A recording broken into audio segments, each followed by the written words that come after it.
Samasan လို့ခေါ်တယ်မဟာပလင်ချိတ်ပြီးတော့ထိုင်နိုင်ဖို့အတွက်လေ့ကျင့်ရမယ့်နည်းလေးတွေပြောပြမယ်တချို့ကလိုလေးထိုင်နေကြတယ်တရားထိုင်နေမဟာပလင်ထိုင်နေကြတယ်ခြေထောက်ကမချိတ်နိုင်ကြအောင်အဲ့ဒါဆိုဘယ်လိုလေ့ကျင့်မလဲပေါ့နော်စမတာလေးဒီနေ့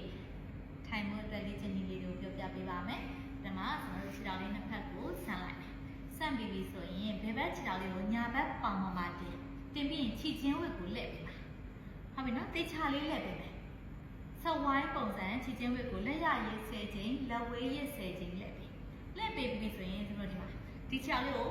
ခန္ဓာပေါင်သားပေါ့နော်ပေါင်ရင်းသားကတ်နိုင်တဲ့လောက်ကပ်ပြီးဒူးကိုအတင်းအချမမယ်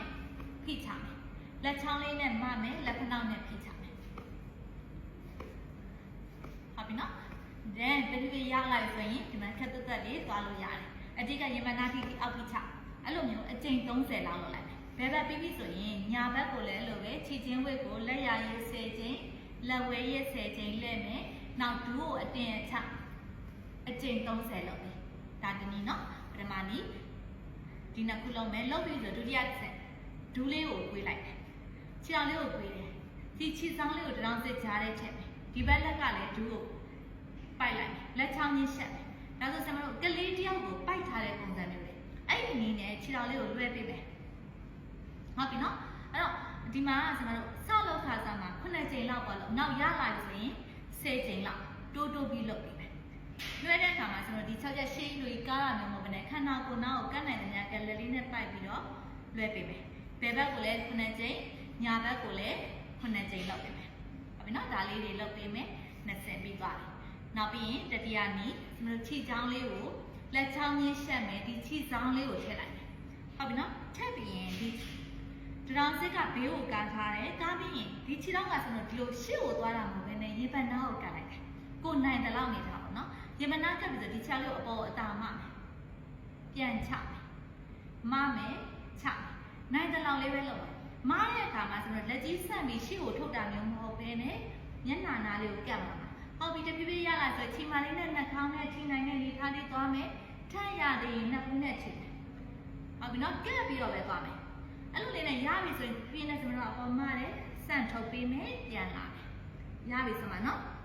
အဲ့တော့နေ့စဉ်ကျင့်တဲ့အခါမှာကိုနိုင်တဲ့လောက်လေးကိုတစ်နေ့ဖေဘက်ကိုလည်း10ချိန်ညာဘက်ကိုလည်း10ချိန်ပေါ့နော်တောင်စစ်အဓိကခြေထောက်ကိုဆက်မသွားခြင်းဘူးရေမနာကိုကပ်ပြီးတော့ပဲအပေါ်လေးကိုမပေးမယ်နိုင်တဲ့လောက်လေးပဲမရပြီဆိုမှကျွန်တော်တို့ဒီမှာဆန့်ထုတ်ပေးဟုတ်ပြီနော်ဒါလေးကို10ချိန်ကျင့်မယ်ဟုတ်ပြီကောင်းပြီအဲ့ဒါပြီးပြီးထိုင်တော့မယ်ဆိုကျွန်တော်ဒီမှာခြေထောက်တစ်ဖက်ကိုတင်လိုက်တင်ပြီးပြီဆိုရင်နောက်တစ်ဖက်ကမကွေးနိုင်ပြဿနာမရှိဘူးကျွန်တော်နိုင်တဲ့လောက်လေးပဲကိုကျွန်တော်ဝေးပဲเนาะထားထားဒီပုံစံလေးနဲ့နေလိုက်10ရက်လောက်ဟုတ်ပြီနောက်ရက်ကြာရင်ကျွန်တော်ကအခင်းလေးတစ်ခုခုပေါ့เนาะယူလိုက်တယ်ခြေထောက်ရအောင်လေးကိုထားလိုက်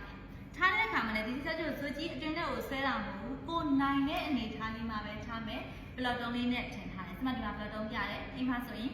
ဘလော့တုံးရှိရင်လည်းဘလော့တုံးဓမ္မမဟုတ်ရင်လည်းအောက်ကဆောင်းထူထူလေးခင်းပြီးတော့တင်ထားလိုက်ဒီပုံစံနဲ့10ရက်လောက်